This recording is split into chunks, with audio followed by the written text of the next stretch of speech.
TDP కూటమి ప్రభుత్వ పాలనలో ఏకపక్ష నిర్ణయాలు తీసుకుంటూ నానాటికి దౌర్జన్యాలు దాడులు ఎక్కువైపోతున్నాయని Badvel MLC DC Govindareddy MLA doctor సుధలు పేర్కొన్నారు. శనివారం స్థానిక వైసీపీ పార్టీ కార్యాలయంలో వారు విలేకరుల సమావేశం నిర్వహించారు. ఈరోజు ముఖ్యంగా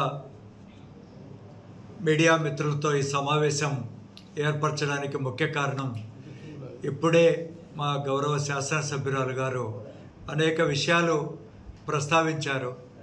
గత ప్రభుత్వం మనందరం చూసాము. జగన్మోహన్ రెడ్డి గారు ఎంత పారదర్శకంగా, ఎక్కడ కూడా పార్టీలకు, ప్రాంతాలకు, కులాలకు, మతాలకు అతీతంగా ఏ విధంగా తన పరిపాలన చేసినాడో మనమంతా చూసాం. అందరినీ కూడా ఆయన సమదృష్టితో చూశాడు. ప్రభుత్వ అధికారులకు కూడా వాళ్ళకు పూర్తిగా స్వతంత్రం ఇచ్చి మీరంతా కూడా పేద ప్రజల కోసం పనిచేయమని చెప్పి ఆయన చెప్పినటువంటి పరిపాలన. కానీ కూటమి ప్రభుత్వం ఎలాంటి హామీలు ఇచ్చింది, హామీలను ఏ విధంగా తొంగలో తొక్కి అక్కడ పరిపాలనది లేకుండా ముఖ్యంగా వెనుకబడిన వర్గాల మీద, మహిళల మీద, అందరి మీద కూడా ఎలాంటి వాళ్ళందరినీ కూడా మరి వాళ్ళకు అధికారం ఉందని చెప్పి అధికారాన్ని చూపి ప్రభుత్వ యంత్రాంగం ద్వారా ప్రజాస్వామ్యాన్ని ఏ విధంగా కూనీ చేస్తున్నారో ఈరోజు మనకంతా కూడా మరి విదితమైతా ఉంది. ఇందులో భాగంగా ఈ మధ్య నీటి సంఘం ఎన్నికలు మరి ఆంధ్ర రాష్ట్రంలో వచ్చాయి. నిజానికి నీటి సంఘం ఎన్నికలు చాలా పారదర్శకంగా చేయాలని చెప్పి హైకోర్టులో కేసు కూడా ఉంది. అది వచ్చే నెలకు హీరింగ్ జరుగుతూ ఉంది, పెండింగ్లో ఉంది. అయినప్పటికీ కూడా ప్రభుత్వం ఒక జీవో ఇచ్చి అది జరపాలి ఆ నీటి సంఘం ఎన్నికలని చెప్పి ప్రభుత్వం అధికారులకు హుకుం జారీ చేయడం జరుగుద్ది. ఇంతకుముందు కూడా తెలుగుదేశం పార్టీ అధికారంలో ఉన్నప్పుడు కొంచెమైనా ప్రజాస్వామ్యబద్ధంగా ఒక విధంగా ఎన్నికలు జరిపేవారు. చంద్రబాబు నాయుడు గారు ముఖ్యమంత్రిగా ఉన్నప్పుడు కానీ, ఎన్టీ రామారావు గారు ముఖ్యమంత్రిగా ఉన్నప్పుడు కానీ ఒక విధంగా ప్రతిపక్షాలను కూడా పాల్గొనేటట్టుగా ఎన్నికల ప్రక్రియలో పాల్గొనేటట్టుగా చేశారు. ఈనాడు వారి కుమారులు ఆయన ఈ రెడ్ బుక్ అమలు చేసేటువంటి కార్యక్రమం చేస్తున్నారు. పూర్తిగా ప్రభుత్వ యంత్రాంగం ఘోరంగా విఫలమైపోయింది. నేను ఈ మాట ఎందుకంటున్నాను అంటే, ఈ ఇప్పుడు నిన్న జరిగినటువంటి నీటి సంఘం ఎన్నికల్లో మేము నిజానికి 2 నెలల నుంచి 1 నెల నుంచి ప్రిపేర్ అవుతూ ఉన్నాం. అందరినీ కూడా మనకు బద్వేల్ నియోజకవర్గంలో మొత్తం 50-60 నీటి సంఘాలు ఉన్నాయి. 50 మైనరు, 10 మీడియం నీటి సంఘాలు. మేమందరం కూడా ప్రజాస్వామ్యబద్ధంగా పాల్గొందామని చెప్పి మా క్యాడర్ని అందరినీ కూడా సమాయత్తం చేయడం జరిగింది. ప్రభుత్వ అధికారులందరినీ కూడా కలిసినాం, ఆర్డీఓ గారిని కలిసినాం, డిఎస్పీ గారికి, పోలీస్ అధికారులకు చెప్పినాం, నీటిపారుదల అధికారులకు చెప్పినాం. సార్ ఇది ఏమీ ఇబ్బంది లేదు, అన్నీ కూడా సక్రమంగా జరుపుతాము అని చెప్పి మాత్రం మాకు అష్యూరెన్స్ ఇవ్వడం జరిగింది. కానీ ఇప్పుడు అక్కడ దీంట్లో నిజంగా ఈ నీటిపారుదల శాఖలో దీంట్లో ఈ చట్టంలో ఈ నీటి వినియోగదారుల సంఘం సెక్షన్ 4లో నమూనా 436 కింద దాంట్లో ఉండేటువంటి సత్యనిష్టతో ధృవీకరిస్తూ క్రింది విధేయంగా తెలియజేస్తున్నానని చెప్పి ఆయన ఒక దాని మీద పోటీ చేసే అభ్యర్థి ఒక ధృవీకరణ పత్రం ఇవ్వాలి. దాంట్లో ఏమంటాడంటే, నేను ప్రభుత్వానికి లేదా రైతు సంస్థకు చెల్లించాల్సిన భూమి శిస్తు లేదా నీటి పన్ను లేదా ఛార్జీలను సకాలంలో డబ్బు చెల్లించని ఎగవేతదారుణ్ణి కాదు, నేను ఆ డబ్బు చెల్లించని ఎగవేతదారుణ్ణి కాదు అని ఒక ధృవీకరణ పత్రంలో ఆయన సంతకం చేయాలి. అదే దాంట్లో ప్రొవిజన్ ఉంది. ఈ క్లాజును అడ్డం పెట్టుకొని ప్రభుత్వ అధికారులు ఒక ప్లాన్ చేసినారు ఇక్కడ ఈ ఎన్నికలు ఏకపక్షంగా జరగడానికి. ఏమని ప్లాన్ చేసినారు?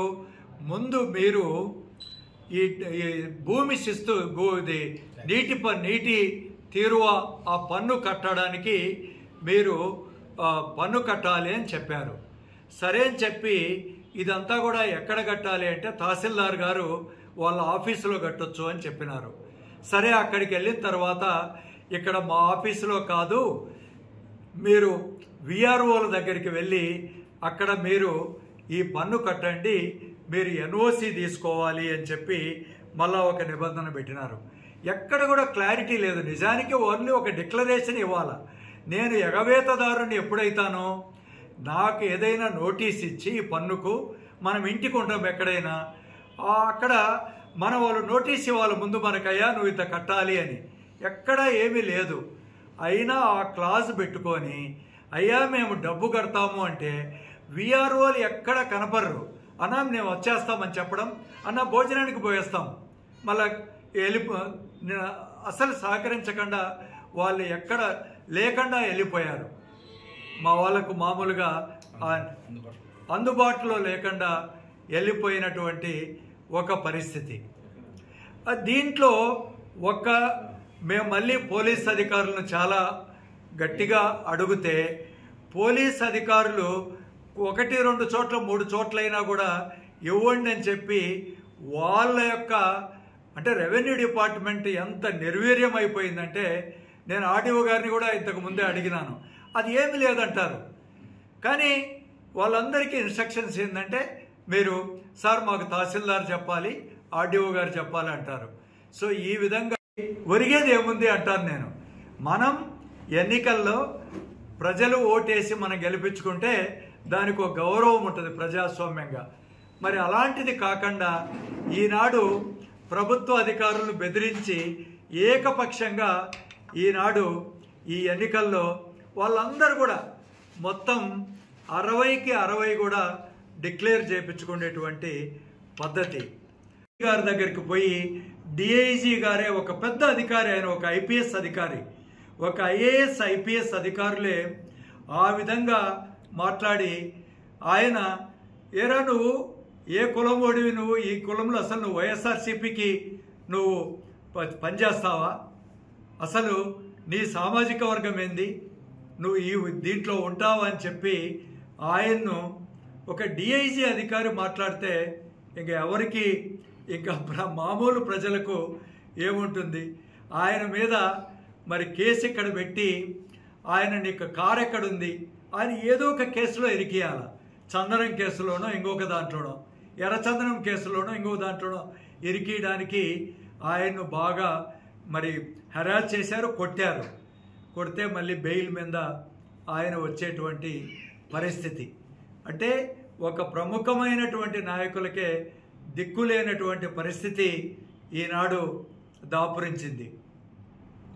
రెండో విషయము, మాకు మున్సిపల్ వైస్ చైర్మన్ గోపాలస్వామి గారు, గోపాలస్వామి మీద ఒక భూ వివాదం, అది భూ వివాదాన్ని మీరు చట్టబద్ధంగా మరి కేసు మీరు పెట్టారు. ఎస్, మీరు చట్టంలో సెక్షన్లు ఉంటే ఆయన్ను ఎప్పుడైనా వచ్చినప్పుడు కానీ ఎవరి మీద సెక్షన్లు పెట్టారో మీరు చర్య తీసుకోవచ్చు. కానీ వైఎస్ఆర్ కాంగ్రెస్ పార్టీకి సంబంధించినటువంటి కొందరు ఆయనకు సంబంధించిన మిత్రులను 3 రోజుల నుంచి స్టేషన్లో పెట్టేసి బయటికి కూడా పంపడం లేదు. మీరు ఎవరో ప్రతి ఒక్కరికి స్నేహితులు ఉంటారు, స్నేహితులు ఉంటే మీరు వాళ్ళని తీసుకుపోయి నువ్వు చెప్తావా చెప్పవా అని చెప్పి స్టేషన్లోనే పెట్టి మరి ఈ విధంగా హింసించేటువంటి కార్యక్రమాలు ఈనాడు జరుగుతూ ఉన్నాయి. ఇది ఇంకా మరి ఎలాంటి చర్యలు తీసుకుంటారో మీరు కూడా మీకు తెలుసు. తెలుగుదేశం నాయకులు అధికారంలోకి వచ్చిన తర్వాత భూములు ఎవరైనా ఉంటే ఇక్కడ చాలామందికి ప్రభుత్వ భూముల్లో వాళ్ళు ఇల్లు కట్టుకోవడమో లేకపోతే వాళ్ళకు కొంత వాళ్ళ ఆధీనంలో ఉన్నమాట వాస్తవం. దానికోసమే ఇంతకు ముందు గత ప్రభుత్వంలో మేము 10,000 మందికి పైగా ఇది రెగ్యులరైజ్ చేయాలని చెప్పి కూడా అప్పుడు ఆర్డీఓ గారు అది ఇస్తే ఈనాడు తెలుగుదేశం నాయకులు ఇక్కడ ఉండేటువంటి వాళ్ళు ఏ భూమి మీదకైనా పోయి కబ్జా చేయడం, ఇది నువ్వు నాకు ఎంత ఇస్తావు, 50 లక్షలు ఇస్తావా, 40 లక్షలు ఇస్తావా, లేకపోతే నీ భూమి కబ్జా చేస్తాం అని చెప్పి బెదిరించేటువంటి కార్యక్రమాలు కూడా ఈనాడు తెలుగుదేశం పార్టీ చేస్తున్నటువంటి వైనం. మరి ఏది ఏమైనా కూడా ఎన్ని ఇబ్బందులు వచ్చినా కూడా జరిగే అన్యాయాలను ఎదుర్కోవడానికి నేను మీతో మరి చెప్పుకోవడం, ఎందుకంటే ప్రజాస్వామ్యంలో మరి 4వ మూలస్తంభం ప్రెస్ కాబట్టి, ఇక్కడ మీడియా కాబట్టి, మీ ద్వారా మరి ఈ అధికారాలు అనేది శాశ్వతం కాదు, అధికారాలు వస్తుంటాయి పోతుంటాయి.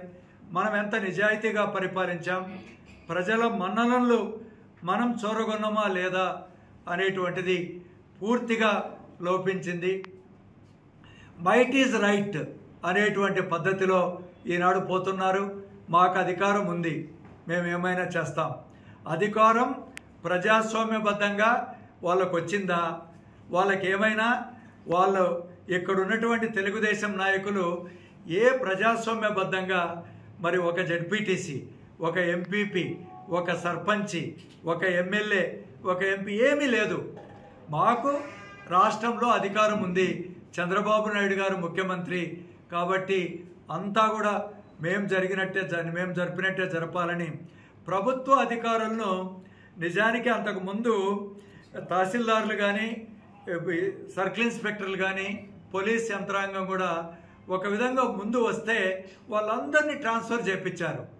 నువ్వు నేను చెప్పినట్టు చేస్తాను అంటే ఆ ప్రభుత్వ అధికారి ఇక్కడ ఉంటాడు, లేకపోతే ఆయనకు ట్రాన్స్ఫర్ ఆర్డర్స్ వస్తాయి. ఇది ప్రభుత్వ అధికారుల మీద ఎలాంటి ఒత్తిడి ఉందో ఏ ప్రభుత్వ అధికారి కూడా ఇక్కడ గౌరవంగా పనిచేసేటువంటి పరిస్థితి లేనటువంటి మరి విధానం ఈనాడు కొనసాగుతూ ఉంది. అందుకని వాళ్ళ మీద ఒత్తిడి పెడితే వాళ్ళు అధికారం లేనటువంటి ప్రతిపక్షాల మీద, లేకంటే మీడియా మీద, సామాన్యమైనటువంటి ప్రజల మీద మరి వాళ్ళ ప్రతాపం చూపుతున్నటువంటి నేపథ్యం ఈనాడు ఇక్కడ ఉన్నాం. ఇదంతా కూడా చూస్తున్నాం మనం. పాకిస్తానో లేకపోతే ఈ మధ్య సిరియాలో ఉన్నది ఏం జరుగుతుందని మనం చూసాం. ఆఫ్ఘనిస్తాన్ ఉంది, లేకపోతే అలాంటి రాజ్యాల్లో ఏ విధంగా ఉంటుందో అక్కడ ప్రజాస్వామ్యం అనేదే ఉండదు, మైట్ ఈజ్ రైట్. అలాంటి పరిపాలన ఈనాడు ఆంధ్ర రాష్ట్రంలో మరి తీసుకొచ్చేటువంటి నేపథ్యం. కాబట్టి దీనంతా కూడా మనందరం కూడా ప్రజాస్వామ్యవాదులు, ఇక్కడుండే ప్రజలు గమనించి దీన్ని ఎదుర్కోవాలని చెప్పి కూడా మీ ద్వారా నేను అందరికీ కూడా విజ్ఞప్తి చేస్తున్నాను. Thank you. అందరికీ నమస్కారం. ఈ రోజున మేము వైసీపీ పార్టీ తరఫు నుంచి బద్వేల్ కాన్స్టిట్యున్సీలో ముఖ్యంగా మీ అందరితో ఈరోజు మేము సమావేశం అవ్వడానికి ముఖ్య కారణం ఏంటంటే, రాష్ట్రంలో అధికారం మారిన తర్వాత, కూటమి ప్రభుత్వం అధికారంలోకి వచ్చిన తర్వాత ఎలాంటి పరిస్థితులు జరుగుతున్నాయన్నది కూడా మనం అందరం కూడా ఆలోచించాల్సిన అవసరం ఎంతైనా ఉంది. ఇది ప్రజల దృష్టికి కూడా వెళ్లాల్సిన అవసరం ఉంది.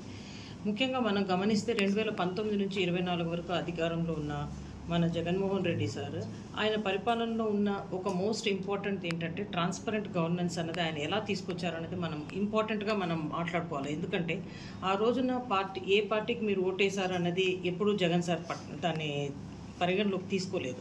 అలా ఆయన పరిపాలన సాగితే ఈరోజు కూటమి ప్రభుత్వం అధికారంలోకి వచ్చిన తర్వాత అలివి కానీ హామీలు ఇచ్చారు ప్రజలకు. గత ప్రభుత్వం మీద విపరీతమైన బురద చల్లారు.